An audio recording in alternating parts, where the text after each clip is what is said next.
Police বলছে গোটা কলকাতাতে নাকি 163, 144 ধারা আছে, মানে ফেয়ারলি প্লেসে গিয়ে নেতৃত্ব কথা বলবে সেটাও পুলিশ চাইছে না।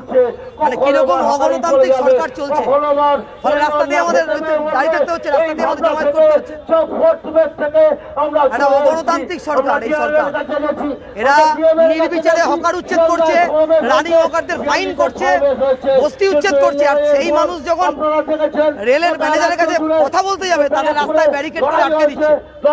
এইরকম গণতন্ত্র চলছে পশ্চিমবাংলায়। আসলে ভরসা আউট, ভয়হীন এখন পশ্চিমবাংলা। এই আন্দোলনকে আমরা জারি করে রাখবো, কারণ পুনর্বাসন ছাড়া হকার উচ্ছেদ হবে না এবং লাইসেন্স দিতে হবে। আর যাদের ঘর ভাঙলো, যাদের বস্তি উচ্ছেদ হলো, যে সমস্ত হকারদের ঘর ভাঙলো, দোকান ভাঙলো, তাদেরকে পুনর্বাসনের ব্যবস্থা সরকারকে করতে হবে। এই দাবিতে লড়াই চলবে। পুলিশের হুমকিতে আমরা ভয় পাই না। বুলডোজার অনেক দেখলাম, অনেক জেসিবি দেখলাম, জলকামান দেখলাম, ওসব ভয় পাই না আমরা। হকাররা রাস্তায়, আমরা লড়ে নেবো, লড়ে নেবো।